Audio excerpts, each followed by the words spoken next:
Salut à toi, je m'appelle John. Je vais faire une vidéo aujourd'hui sur le piège de l'investissement OnlyFans.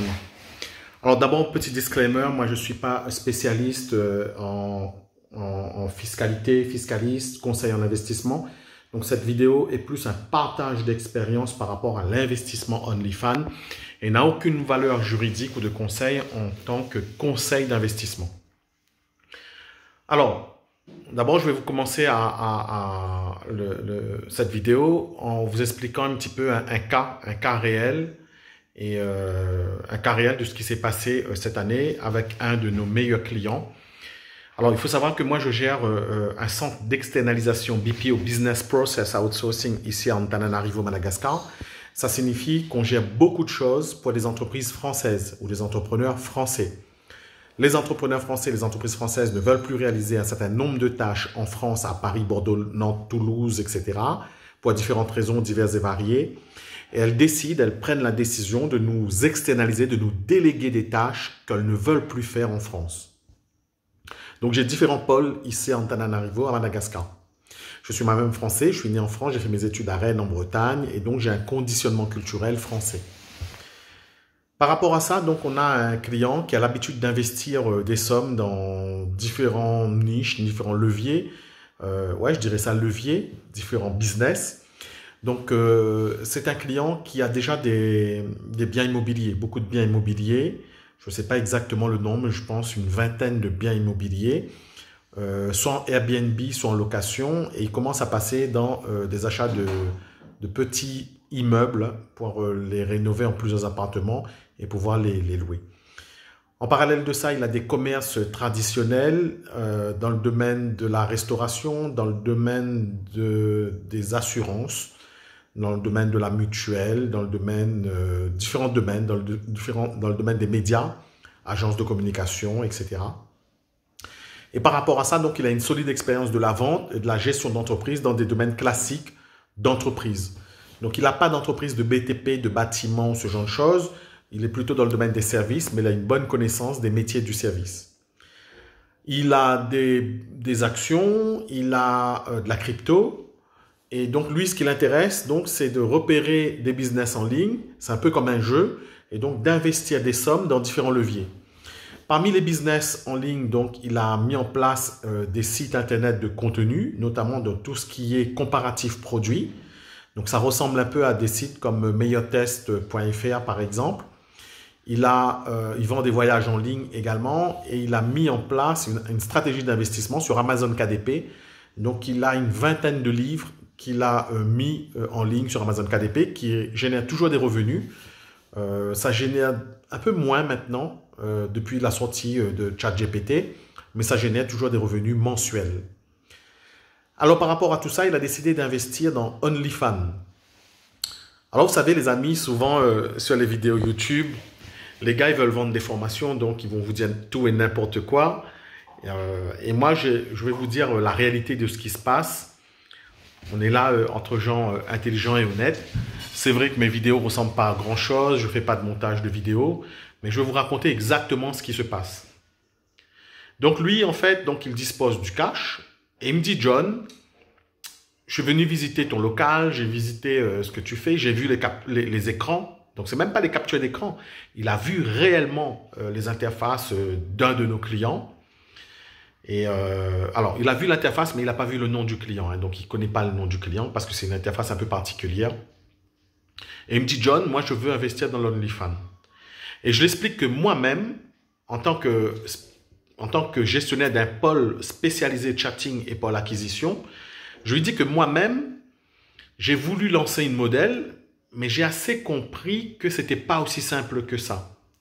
Et que je ne sais pas toutes les étapes. Par exemple, dans le pôle acquisition, il y a des parties où je ne maîtrise pas. Donc, il me dit, renseigne-toi et puis on y va. Donc, je décide de dupliquer une stratégie d'un de nos clients que je connaissais par cœur. Et on y va. Donc, on passe par un agent et on recrute une modèle en Colombie au tout début. Donc, cette modèle-là nous a fait perdre du temps parce qu'on a passé plus d'1 mois et demi à comprendre que cette fille-là était déjà blacklistée par OnlyFans. Peu importe le nombre de nouveaux comptes qu'on créait, mais à chaque fois qu'on mettait son nom, le compte tenait 2 ou 3 jours et ça sautait parce que je pense que cette nana, elle était blacklist. Mon agent, un super agent, j'ai pas dealé beaucoup avec lui, mais c'était vraiment un bon gars. Il m'a fourni une nouvelle fille, direct. Donc, pas de Colombie, mais d'Argentine. Et là, ça s'est bien passé. La fille, elle collabore bien, elle produit du contenu, elle est nickel, elle est réglo, il n'y a pas de souci particulier. Ça marche bien, on lance les comptes, etc. On lance la stratégie d'acquisition, on paie l'abonnement Inflow, on lance le compte Inflow, etc. On récupère un peu les fans qu'il y avait et on commence à chatter en même temps que le service acquisition se lance. Assez rapidement, au bout de 10-15 jours, je vois que dans ce qu'on met en place, alors plutôt 20-25 jours, je vois que l'acquisition n'est pas au rendez-vous. C'est-à-dire que le nombre de souscriptions par jour ne s'augmente pas, ne s'élève pas. Je commence à avoir un doute. Mais je me dis, soyons patients et continuons l'acquisition. Je fais vérifier le process par plusieurs de mes collaborateurs. Et j'arrive au bout de 2 mois à la conclusion que je ne sais pas faire l'acquisition. Alors, je vous dis encore une fois, mes chers amis, j'ai des clients dans le domaine de l'acquisition et on fait du bon boulot pour eux. Hein. J'arrive à la conclusion que je ne sais pas faire l'acquisition comme le fait mon client. Il y a une partie que j'ai dû zapper, que j'ai dû pas maîtriser. Et pourtant, on vérifie, on cherche, on trouve rien. Au bout de 3 mois, donc on laisse 1 mois passer encore, j'arrive à la fatidique situation et conclusion qu'il faut arrêter. Donc, le client a perdu un peu plus de 3 000 euros. Moi, j'ai perdu environ 2 000 euros parce que j'ai dû offrir des choses au client. Hein.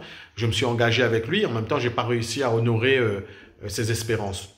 Le client, il est cool. Il a compris que ça fait partie d'une aventure humaine tous les deux et que lui et moi, on s'est gouré, on s'est trompé. On n'arrive pas. Hein, on n'arrive pas à générer du chiffre d'affaires pour cette modèle-là. C'est une expérience malheureuse. On a perdu de l'argent, les amis. Hein. 3 000 euros, c'est beaucoup d'argent. Pour toi, c'est peut-être rien. Hein.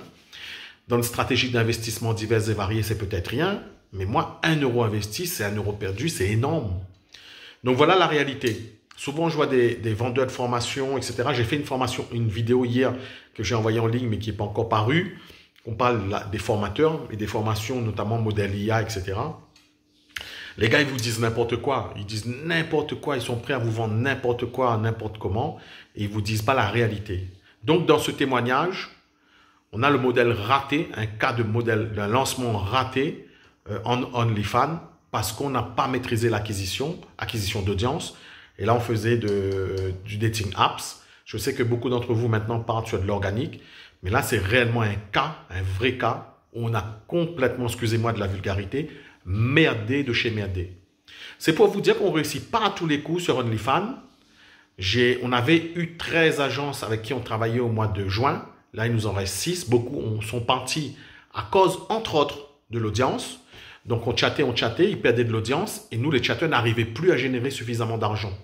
Donc, aujourd'hui, il y a un ratio. Il y a un certain nombre de subscriptions que tu dois faire par jour obligatoirement avant d'externaliser. Si tu externalises avant, tu vas perdre de l'argent. Tu vas t'énerver en micromanagement. Tu vas être stressé à chaque fois que les gars ils vont commencer leur chiffre, par exemple de 20h à 2h du matin. À 2h, quand tu vas voir que le gars il a fait que 61 $, tu vas être rageux parce que tu te dis, moi je paye tant à l'heure, 3,50 €, 4 € de l'heure. Tu fais ton calcul, tu vois que tu n'es pas rentable. Avec toutes les taxes, la part modèle, etc. Donc encore une fois, au-delà de la digression, au-delà de la malveillance, au-delà de la bonne volonté, les gars, moi je vous dis, en investissement OnlyFans, il y a plein de situations où vous merdez, où on perd de la thune. Et enfin, je voudrais terminer sur une note qui complète un peu en ce sens. C'est que moi, j'ai payé une nana au mois de juillet, août, septembre, octobre, novembre, 5 mois. On a prospecté toutes les agences OF en France et même quelques agences aux US. Et sur 500 agences contactées, tu en as 100 qui répondent, 150, 200 maximum. Tu en as énormément qui répondent plus, comme c'est que la page ne fonctionne plus. Ils ne voient même pas les messages. Et ça concorde un petit peu à ce que me disait un des leaders du secteur au mois de juillet. Il me dit, John, tu sais, les agences OF en France, ils se sont pris une claque. C'est que beaucoup d'entre eux ont fermé la porte dès le mois de juillet-août. Donc, soyez prudents. Ne croyez pas à tous ces vendeurs de formation qui vous vendent des trucs, même à 97 €. Hein. Moi, j'ai vu un seul gars pour le moment, il s'appelle David. Je vais vous donner sa chaîne, ça s'appelle Le Lounge. David de Le Lounge. il a une offre à 7 euros par mois. C'est plus, tu accèdes à sa communauté et il est accessible pour toi, il te donne des conseils. Donc, c'est un des seuls gars sérieux de la profession que j'ai vu, je le connais personnellement. Et mis à part ça, les autres formations, il y a des choses qui sont intéressantes, mais je vais te publier ça dans une autre vidéo. Les formations bougent, évoluent. Une formation que le gars a réalisée au mois d'août, c'est plus la même technique qu'aujourd'hui au mois de septembre, tu vois, décembre. Voilà, voilà. Si tu veux échanger avec moi, tu as mes liens dans la description. Je pourrai répondre à tes questions. Si j'ai la solution, je peux t'aider, je te le dirai. Et si j'ai pas la solution, je te le dirai aussi. Je te souhaite beaucoup de bonnes choses. À bientôt.